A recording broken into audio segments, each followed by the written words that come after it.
অধিকারের সাবেক সম্পাদক এবং ডাইরেক্টরকে যে সাজা দিয়েছিল সেই সাজা বাতিল হয়ে গেছে, জরিমানাও বাতিল হয়ে গেছে ওই মামলায়।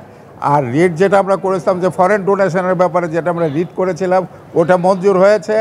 এখন ওই যে রিনিউয়ালের ব্যাপারে কোনো বাধা থাকলো না। আদিলুর রহমান খান এবং নাসির উদ্দিন এলান ডাইরেক্টর অধিকার, এদের বিরুদ্ধে সাইবার ট্রাইব্যুনালে 57 সাবসেকশন 2-তে মিথ্যা মামলা দায়ের করে মিথ্যাভাবে কোনো মামলার ইনগ্রেডিয়েন্টস না থাকা সত্ত্বেও তাদেরকে 2 বছর সাজা প্রদান করা হয়েছিল এবং 10,000 টাকা করে জরিমানা করা হয়েছিল। অনাদায়ে 1 মাস করে আরও 1 মাস করে বিনাশ্রম কারাদণ্ড, কোনো এলিমেন্ট না থাকা সত্ত্বেও। উক্ত রায়ের বিরুদ্ধে আদিলুর রহমান খান এবং এলান আপিল করেছিল। সেই আপিলে আজকে রায় হয়েছে, আপিল অ্যালাউ হয়েছে, নিম্ন আদালতের রায় বাতিল হয়েছে তথা সেটিসাইড হয়েছে।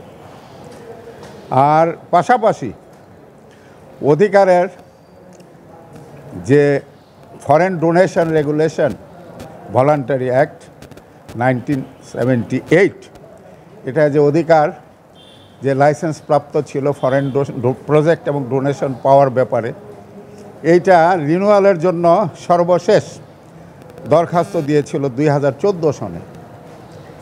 সেই রিনিউয়াল না করে আমরা 2019 সনে আমরা রিট করেছিলাম। সেই রিট শুনানিকালে 2023 সনে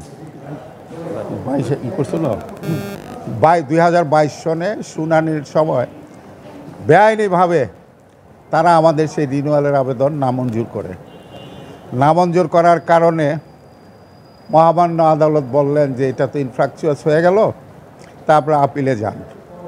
তখন আমরা আপিলে গেলাম, ওই মামলাটা ইনফ্রাকচুয়াস হয়ে গেছে, আপিলে গেলাম, আপিল নামঞ্জুর করলেন। সে আপিলের বিরুদ্ধে আমরা রিট করি আপিলের রায়কে চ্যালেঞ্জ করে। সেই রিটে কালকে শুনানি হয়েছিল, আজকে জাজমেন্ট হয়েছে। রুল অ্যাবসলিউট হয়েছে, মহামান্য আদালত অ্যাবসলিউট করেছেন তথা এটা রিটটা মঞ্জুর করেছেন, আমাদের আবেদন মঞ্জুর করেছেন। এখন রিনিউয়ালের ব্যাপারে কোনো থাকলো না, বাধা থাকলো না।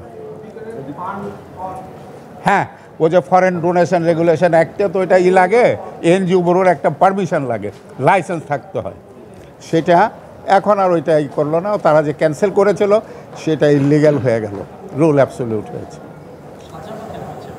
হ্যাঁ, 2টা তো মামলা, একটা তো প্রথমে বলেছে আপনি বোধহয় খেয়াল করেননি, সেটা হচ্ছে ক্রিমিনালে ওটা সাজা বাতিল হয়ে গেছে এবং আপিল মঞ্জুর হয়ে গেছে।